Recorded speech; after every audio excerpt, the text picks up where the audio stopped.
Flames fall to the Canucks in Vancouver. Anthony Mantha is out for the season as Jarome Iginla gets a new job. Hey everyone, welcome into Hot Topics. This episode brought to you by ProStars Plumbing and Heating, Calgary's first choice when it comes to plumbing and heating.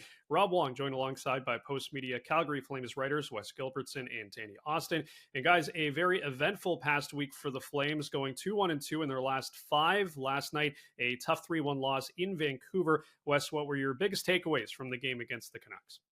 You know, it looked to me like a group that was quite simply out of gas. And you get it. You know, the Calgary Flames played 5 games in 5 different cities, including just one back home in Calgary in a span of 8 days. Vancouver was the second half of a back-to-back. It was one of those, I personally hate this term, but it was what you call a schedule loss. Like you look and say, yeah, you know, probably don't have a very good chance in that one. And I think that's why it's important that the Flames had some success earlier in that stretch to come through 5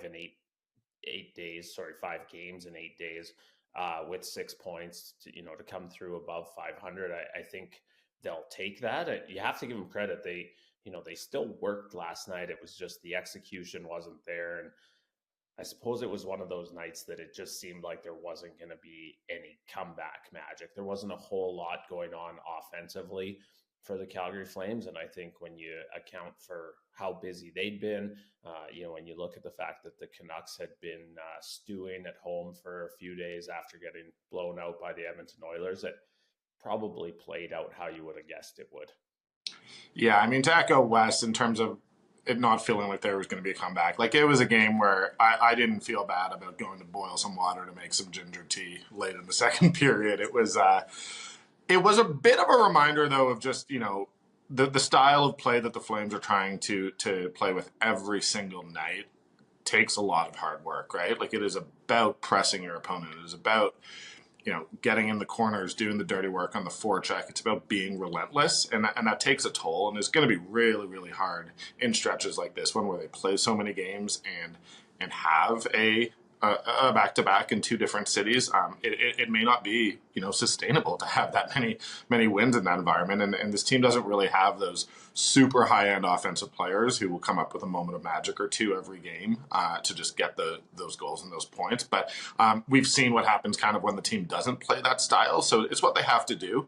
But it's about setting expectations. And like Wes, I just didn't walk away from last night's game feeling particularly depressed about the performance. I thought that they did what they could against a very good team and looked like they just didn't have it in their legs. And, they've got an easier stretch coming up. I believe it's 1 game in 5 nights. It might be 6, but yeah. Hopefully they'll be able to recharge the batteries and look a little more energetic going forward.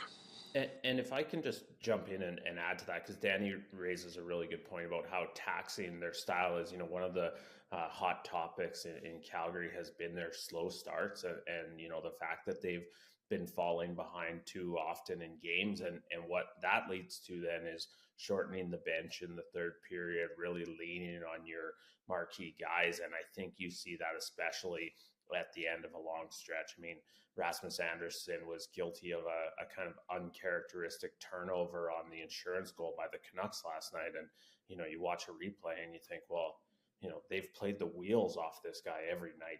That's probably bound to happen at the end of a stretch like this. And so, I just wanted to add that to Danny's point, because you could see the wear and tear a little bit in Vancouver.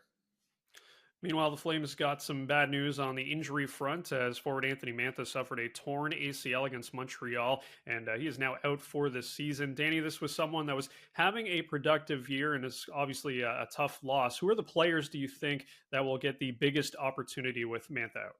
I mean, the word opportunity is key here.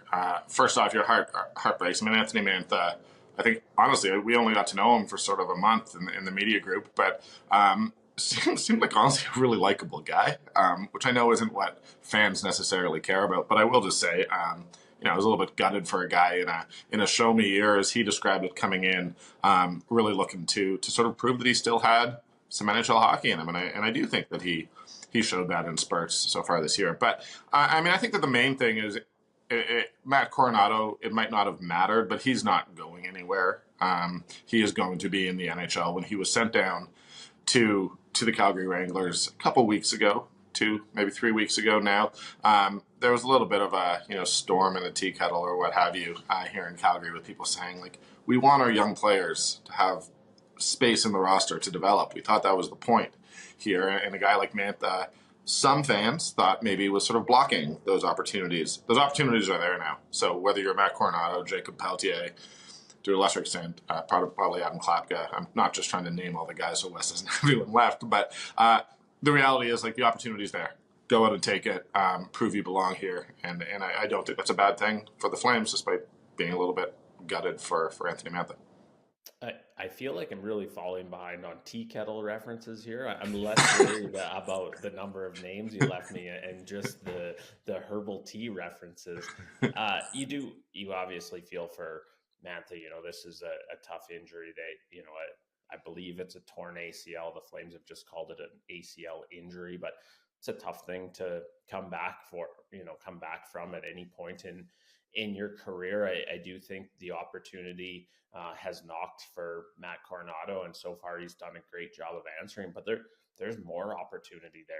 When Justin Kirkland scored for the Flames last night in Vancouver, he moved into a tie among forwards for even strength points with 7. And Justin Kirkland's been an incredible story for the Flames, but if he's tied for your lead in even strength points among forwards, you're not getting enough from Kadri or from Huberdeau or even from Captain Michael Backlund, even though he has other responsibilities. And so there's an opportunity for a young guy to not only get into the lineup, but say, hey, I can be a big part of the offense, which means you're going to probably want to put me on the power play, which means blah, blah, blah. And so be curious to see, a good start for Matt Coronado. I think there's still a spot in the top 9, especially with Martin Pospisil struggling. It'd be interesting to see who can kind of step in and claim that. And lastly, former Flame and Hockey Hall of Famer Jarome Iginla has been named to the Hall of Fame selection committee. Wes, what do you think an honor like this means to someone like Jarome?